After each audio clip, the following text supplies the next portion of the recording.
ஆங்காளி மகள் எல்லாருக்கும் வணக்கம். இன்றைக்கி நாம் வந்துட்டு லீவு நமக்கு, அதனால் வந்துட்டு நம்ம மீன் பிடிக்க போகிறோம். தெரியுதா, அங்கே வந்து மோட்ரு ஓடிக்கிட்டு இருக்கு. இப்போ என்னே கம்மி நான் தான் பேசுகிறேன், ஆனால் பேசுகிற அளவு தெரியணும்ல. இது வந்து தாமரை குளம். இந்த குளத்தை இந்த கிட்டத்தட்ட ஒரு 10 வருஷம் இருக்குன்னு நினைக்கிறேன், 10-15 வருஷம் இருக்கும். அதுக்கப்புறம் இன்றைக்கி தான் முதல் இறக்க போகிறோம். ஃபுல்லாக தாமரை இலையாக இருக்கா. இப்போ ரீசெண்டாக வந்து பூத்துட்டு வந்துச்சு, நான் தான் இறங்கி பறித்தேன்.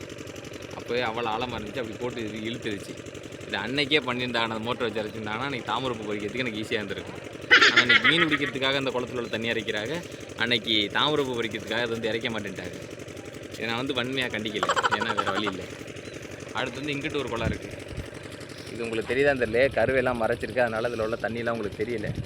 இங்கிட்டு வந்துட்டு மீன் வந்துட்டு இதுக்குள்ளேயும் ஓடிட்டு கிடக்கு. இது வழியாக உங்களுக்குள்ள ஒரு பாலம் ஒன்று இருக்குது. அந்த பாலத்து வழியாக வந்துட்டு தண்ணி அப்படியே போயிட்டுருக்கு. ஒன்றுமே தெரியலையே. அதை இன்றைக்கி நம்ம இறைச்சி ஆல்ரெடி ஒரு 20 சிலேபி வீட்டுக்கு வந்துருச்சு. அது இல்லாமல் இந்த 2 குளத்துலேருந்து பிடிச்சி 35 குடின்னு நினைக்கிறேன், அவங்களுக்கு பங்கு வைக்கிறோம். ஆல்ரெடி வச்சுக்கிட்டு இருக்காங்க, நான் தான் லேட்டாக போகிறேன். வாங்க போயிட்டு பார்ப்போம். இப்போ பார்த்தீங்கன்னா நம்ம ப்ரோ வந்துட்டு அந்த லெஃப்ட் சைடு ஒரு இது காமிச்சிடல, அந்த இடத்துல வந்துட்டு ஒரு குளம் ஒன்று கிடக்கு. அதில் வந்துட்டு நம்ம பங்கு வந்துட்டு போயிட்டு அந்த பைப்பு ஏர் வாங்க விடாமல் வந்துட்டு உள்ளே அமுக்கி விட போகிறாப்புல. மோட்ரு சத்தத்தில் நான் பேசுகிறது கேட்குதான்னு தெரில. அதை அமுக்கி விட்டால் தான் வந்துட்டு அந்த மோட்ரு ஏர் வாங்காமல் ஓடும். அப்போ தான் அதுக்குள்ளே கிடக்கிற பெருசாக கிடக்கிற ராமீனை பிடிக்க முடியும்.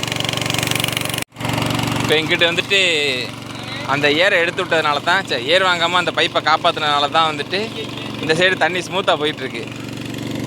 இதுலேயே ரொம்ப காஸ்ட்லியான விஷயம் என்னென்னா, அந்த மீனை விட என் பங்காளி போட்டிருக்க ட்ரௌசர் தான் காஸ்ட்லி. சுடர் மணி ஜட்டி விளம்பரம் பண்றியா? நீங்க படுத்துற நிமிஷம்னால தாங்க முடியலையே. எப்படி பண்ணுறாங்கன்னா, இது வந்து ஒரு வீட்டுக்கு போகிற பாதை ஒரு காலத்தில். அதுக்கப்புறம் இந்த இதில் தண்ணி ஓட ஆரம்பிச்சதுக்கப்புறம் இந்த பாதை வந்து தடைப்பட்டு விட்டது. இது வந்து அது ஒரு ரோ, இது ஒரு ரோ, இந்த இது ஒரு ரோ. இப்போ இங்கிட்டு தண்ணி போயிட்டுருக்கா. இப்போ இந்த வட்டத்துக்குள்ளே கிடக்கிற தண்ணி மட்டும் இங்கிட்டு போயிட்டுருக்கு. இப்போ இங்கே வெட்டி விட்டதுனால அங்கிட்டு கிடக்கிற தண்ணி இங்கிட்டு வந்துக்கிட்டு இருக்கு. இப்போ அந்த தண்ணியை முடிச்சுட்டு அதுக்கப்புறம் இதை தண்ணி பிடிச்சிட்டு அதுக்கப்புறம் தான் அந்த இதில் வந்துட்டு மாற்றி விடுவாங்க.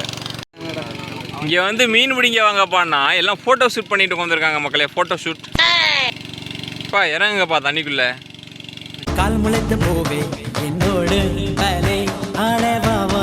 மோட்டரை அங்கே வச்சு இதில் உள்ள தண்ணியை பூரா அதில் இறைச்சோம்.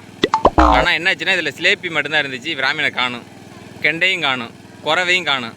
அதனால் என்ன பண்ணிட்டோம்னா, இங்கே இருந்த மோட்டரை கொண்டாந்து இங்கே வச்சுட்டோம், ஓடிக்கிட்டு இருக்கா. இப்போ அந்த தண்ணியை பூரா காலி பண்ண போகிறோம். அதில் வந்து ராமீன் கெண்டைப்பொடிலாம் இருக்குது அப்படின்னு சொல்லிட்டு நம்ம ஊரார்கள் வந்து தகவல் சொன்னாங்க. அதனால் அங்கே வச்சுருக்கோம். அங்கே என்ன இருக்குதுன்னு பார்ப்போம். இந்த குளத்தில் பிடிச்ச மீன் எல்லாத்தையும் கொண்டு போய் ஒரு குளிக்கில் போட்டு வச்சுருக்காங்க. நம்ம லேட்டாக வந்துட்டோம், அதனால் நமக்கு தெரியலை. நம்ம போயிட்டு நம்ம ஆல்ரெடி பிடிச்ச மீனை வந்து பார்க்க போகிறோம். பார்த்துட்டு வந்து தான் அடுத்த மீனை பற்றி யோசிக்க போகிறோம். ஏன்னா அது வந்துட்டு மோட்ரு பார்த்துக்கிறோம். தண்ணி இறச்சிருச்சுன்னா அந்த சேத்துக்குள்ளே இறங்கி ஒரு அலசுவோம். அலசுறதுக்காக ஃபோனை பற்றி தண்ணிக்குள்ளே இறங்கி மீன் பிடிச்சோம்ல, அது வந்து வீடியோ எடுக்க சொன்னேன். பால் என்ன பண்ணிட்டாங்கன்னா வேலையாக இருந்துட்டாங்க எல்லாருமே. தண்ணிக்குள்ளே இருந்ததுனால வீடியோ எடுக்க ஆள் இல்லை. அதனால் இப்போ மீனை மட்டும் காமிப்பேன். இந்த குளத்தில் ஓடுது பாருங்கள் மோட்ரு, தெரியுதா? இந்த மோட்ரு வந்துட்டு ஓடி இதில் பிடிக்கிற மீனை வந்துட்டு பிடிக்கிறதோட சேர்த்து காமிப்பேன் மக்களே. கொண்டாந்து என்ன பண்ணியிருக்காங்கன்னா மக்களே, இந்த தண்ணிக்குள்ளே கொண்டாந்து போட்டாங்க மக்களே. இது வந்துட்டு தனியாக ஒரு சின்ன குட்டை மாதிரி தனியாக இருக்குது பற்றில, இதுக்குள்ள கொண்டாந்து போட்டாகலாம். அதனால் வந்துட்டு இதை நம்மளால் இது பண்ண முடியல, மீனெல்லாம் காமிக்க முடியல. இந்த குளத்தை ஃபுல்லாக இறைச்சாதான் இந்த மீனெல்லாம் உங்களால் காமிக்க முடியும். ஏன் ப்ரோ அங்கே போய் நிற்கிற? வீடியோ எடுத்துக்கிட்டு இருக்கேனா, அதனால் வந்துட்டு அது ஒரு கண்டென்ட் க்ரியேட் பண்ணலாம்னு சொல்லிட்டு அங்கே போய் நிற்கிறேன். அவ்வளோ தலைவன், நீங்கள் பேசுகிறது எதுவுமே கேட்காது. சரி மக்களே, அப்புறமா காமிக்கிறேன். அங்கே இறச்சிக்கிட்டு இருக்காங்க, போய் அதை காமிப்போம். தலைவன் ஒருத்தர் விசப்பரிச்சியில் இறங்க போகிறாரு. இவர் தாண்டிட்டாப்புல, அதே மாதிரி அவர் தாண்ட முயற்சி பண்ண வெற்றி. அப்போதான் காலெலாம் சேரா இருக்கு, சேத்துல காலை வச்சுட்டாப்புல தாண்டணும்னு. இந்த சம்பு கோழின்னு சொல்லுவாங்க, அது வந்துட்டு குழம்பு வச்சு திங்கலாம். அது பார்த்தீங்கன்னா அதோட இருப்பிடமே இதுதான். எதுக்குள்ளே இருக்குன்னா இந்த இருக்கு பாருங்க, இந்த கோரை இந்த பச்சை கலரில் வளர்ந்துருக்கா, இதுக்குள்ளே தான் குடி இருக்கும். அது ஃபுல்லாக வந்துட்டு இப்போ எல்லாம் அடுத்த இடத்த தேடி போயிட்டுருக்காங்க. அதை வந்து மக்கள்லாம் வந்துட்டு வேடிக்கை பார்க்கறதுக்காக போயிட்டுருக்காங்க. முதல்ல நீங்கள் பார்த்தீங்களா, அது வந்துட்டு பெட்ரோல் இன்ஜினு. இது வந்துட்டு அது வந்து கையில் தூக்கிட்டு வந்துடலாம். அது இப்போ லேட்டஸ்ட்டு ட்ரெண்டிங் மிஷினு. இது வந்துட்டு பெரிய மிஷினை வந்துட்டு பெட்ரோலு, இது வந்து டீசலு. இது பாருங்களேன், அதை விட டபுள் மடங்காக போயிட்டுருப்பாப்புல. இது ஓசை பற்றிலாம் எத்தனை பெரிய சைஸ்னு. இது எப்படி நேராக வாய்க்காலுக்கு போய் வயல்வெளியில் மக்களுக்கு பயன்படும் நினைப்பியாது, பயன்படாது. நேராக வாய்க்காலில் போயிட்டு அப்படியே போயிடும் கோட்டை பண்ணுறதுக்கு. கடலில் போய் கலந்துடும். நாங்கள் போய் கடலில் கலக்கிறோம். கடலுக்கு தண்ணி கம்மியாக இருக்குது, அதனால் வந்துட்டு கடலுக்கு தண்ணி வந்துட்டு அனுப்புகிறோம் இங்கேருந்து. அங்கே கடலில் வந்துட்டு நல்ல மீன்லாம் கிடக்கல, இது ஓரத்தில் கிடக்கல, ஆற்றுக்கும் கடலுக்கு நடுவில் கிடக்கல. அங்கே வந்து தண்ணி வற்றி போயிருக்குன்னு அங்கே கோட்டமண்டலத்துலேருந்து எங்களுக்கு ஃபோன் அடித்தாங்க. அதோடு வந்துட்டு இங்கேருந்து தண்ணி நல்லா அனுப்பிக்கிட்டு இருக்கோம். இப்போ அந்த நன்னீரில் வாழும் அந்த கடலோரத்தில் உள்ள மீன்கள்லாம் வந்து பாதிக்கப்படக்கூடாங்கிறதுக்காக இங்கேருந்து நாங்கள் தண்ணி கடலுக்கு அனுப்பிக்கிட்டு இருக்கோம். என்ன ப்ரோ? இப்பொழுது நீங்கள் டீசல் ஊற்றி கொண்டிருக்கும் காட்சியை பார்த்து கொண்டிருக்கிறீர்கள் மக்களே. இங்கே பார்த்தீங்கன்னா இந்த பிடிச்சி ஊற்றுறாங்க பாருங்கள். பெட்ரோல் டீசல் குறைஞ்சிருச்சு. இது வந்து கூடலுக்கும் அதுக்கேற்ற மாதிரி கூட தண்ணி விடும். அது வந்துட்டு இப்போ முதல்ல வந்து வீட்டு வாசலில் ஒரு மோட்டர் வச்சுட்டு இழுத்து இது பண்ணி ஸ்டார்ட் பண்ண ட்ரை பண்ணிக்கிட்டு இருந்தாங்க. பார்த்தா அது வந்து ரிப்பேராக இருந்துச்சு. அது வந்துட்டு 1 லிட்டருக்கு 2 மணி நேரம் ஆச்சு, 1 மணி நேரம் ஓடுமா. இப்போ ரீசெண்டாக பார்த்தீங்கல்ல அந்த இடம் மாற்றி வச்சுருந்தோம்ல, அந்த இன்ஜின் பார்த்தீங்கன்னா வந்துட்டு 1 லிட்ரு பெட்ரோலுக்கு 2 மணி நேரம் ஓடுமா. ஆனால் அது 50 வாட்ஸுங்கிறாங்க, இது 65 வாட்ஸுங்கிறாங்க. வாட்ஸுன்னா என்னென்னு எனக்கு தெரியாது, இருந்தாலும் ஏதோ சொல்கிறாங்கன்னு கேட்டுக்கிட்டு இப்போ சமாளிக்க வேண்டியது. உங்களுக்கு தெரிஞ்சிச்சுன்னா கமெண்ட் பண்ணுங்கள். அதுக்கு முன்னாடி நம்ம சேனல் இந்த மாதிரி சூப்பரான வீடியோலாம் பார்க்குறதுக்கு நம்ம சேனலை சப்ஸ்கிரைப் பண்ணுங்கள், லைக் பண்ணுங்கள், ஷேர் பண்ணுங்கள். அப்படி என்னென்னா அந்த வீடியோவில் இருக்குது ஒன்றுமே இல்லையே அப்படின்னு நினச்சிங்கன்னா கமெண்ட் பண்ணுங்கள். கடைசி நம்பிக்கை வந்துட்டு இந்த குளம் தான். இதில் கெண்டை கிடக்கு அப்படின்னு சொல்லி தாத்தா சொல்கிறாங்க. நீங்கள் பார்த்தீங்கன்னா தெரியும், தண்ணி குறைஞ்சிருக்க இடத்துல எல்லாம் பாருங்கள் எவ்வளோ முள்ளுன்னு. அப்போ கரை ஓரத்தில் இவ்வளோ முள் கிடக்குன்னா அப்போ தண்ணிக்குள்ளே எவ்வளோ முள் கிடக்கு மக்களே. பார்த்தீங்களா, கண்ணு கெட்டின தோலை தூரம் வரைக்கும் எங்கே பார்த்தாலும் முள். கைகாலெலாம் குத்தி கிழிக்கிது தெரியுமா, தண்ணிக்குள்ளே இறங்க முடியல சேத்துக்குள்ளே. அப்புறம் ஏன்டா இறங்குற அப்படின்னு நீங்கள் கேட்குறது புரியுது. மீன் டேஸ்ட்டாக இருக்குமே.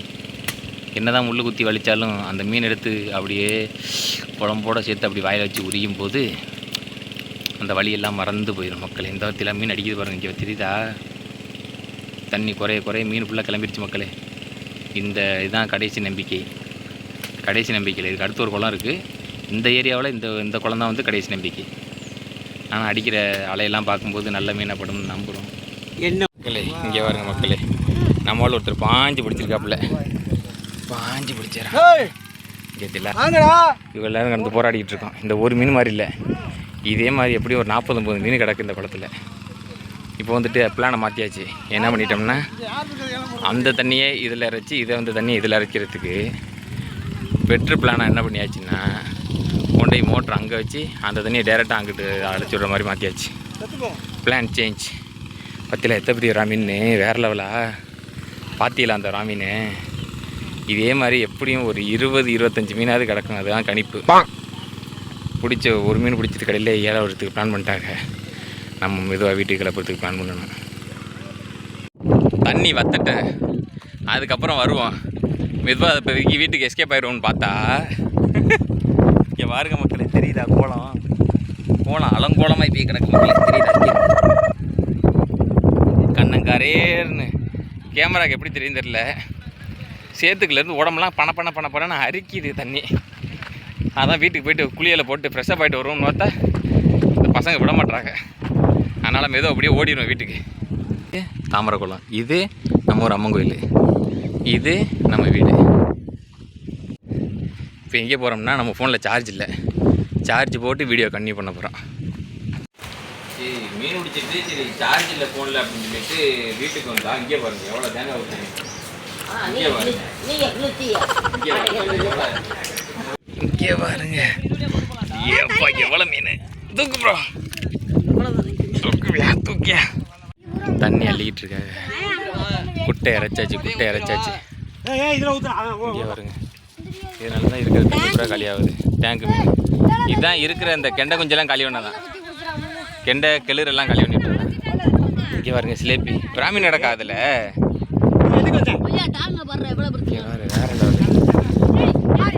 வேற மாதிரி ஊத்து ப்ரோ.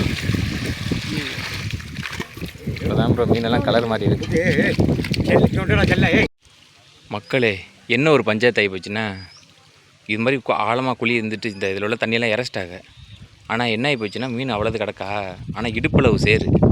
இங்கிட்டு பாருங்கள் சொல்லலை முள். அதுக்குள்ளே தான் ராமீன்லாம் கிடக்கு. ஆனால் அதுக்குள்ளே போய் எடுக்க முடியல அதெல்லாம். அதனால் மக்கள்லாம் வருத்தத்தில் போய் கரையேறிட்டு மீட்டிங் போட்டுக்கிட்டு இருக்காங்க, என்ன பண்ணலாம், எப்படி பிடிக்கலாம் பண்ணலாம் அப்படின்ட்டு. ஆனால் யாராலையும் வந்துட்டு உள்ளே நிற்க முடியல.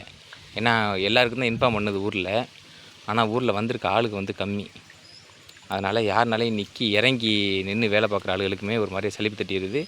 சுத்தம் அந்த முள் போட்டு கைகாலெலாம் கிழிச்சு இதாகிருச்சு. அதனால் யாராலையும் நிற்க முடியல இந்த சேத்துக்குள்ளே.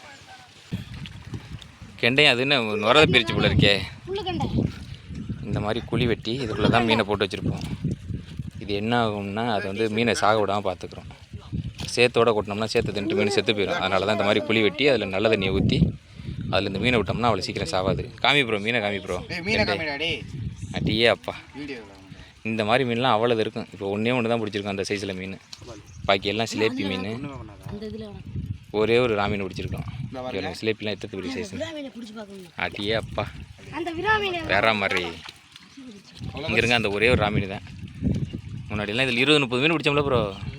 இப்போ எல்லாம் அந்த ஹெலிகாப்டர்ஸ் வந்து ஆக்கிரமிப்பு பண்ணிடுச்சு. ஒரு நாளைக்கு தாங்க. கெண்டை ஒன்று தானே? கெண்டை ஒன்று, ராமீன் ஒன்று. அங்கே இருக்கு. இருக்க மாட்டியா? இங்கே பாருங்கள் மக்களே, அம்புட்டு மீன் எல்லாம் இது கேட்குது, இறை கேட்குது, சோறு சோறு சோறு சோறு கேட்குது. வாயை பற்றிலா அப்படியே குழம்பு வச்சு அடித்தா செம்ம டேஸ்ட்டாக இருக்கும். ஆனால் என்ன பண்ணுறது, ஆள்லையே வேணாம் பிடிக்காது, திட்டுவார். எல்லாம் 6.5 கிலோ தாண்டி தான். ஊருக்கு பங்கு வச்சாச்சு. மொத்தம் வந்துட்டு 37 குடி. 37 குடிக்கும் பங்கு வச்சாச்சா. ஆனால் என்ன மீன் மட்டும் அப்படியே இருக்குது. யாரும் எடுத்துகிட்டு போகிறதுக்கு தான் யாரும் ஆள் வரல. தெரியுதா மக்களே, அம்புட்டு மீன் பங்கு வைக்கிறதில்ல எங்கள் ஊர் ஆளுங்க மாதிரி முடியவே முடியாது. அதெல்லாம் கண் மாதிரி இருக்கும் பங்கு. மீன் வந்து ஒரு பங்குலேருந்து இன்னொரு பங்கு குதிச்சு கூட போகும். ஊர் ஆமாம், அந்த பாருங்க, இந்த மீன் பாருங்கள் குதிச்சு அந்த பங்குக்கு போய் சாக பார்க்குது. அதெல்லாம் கணக்கில் எத்தனை பெரிய மீன் பற்றில வேறு லெவலில்.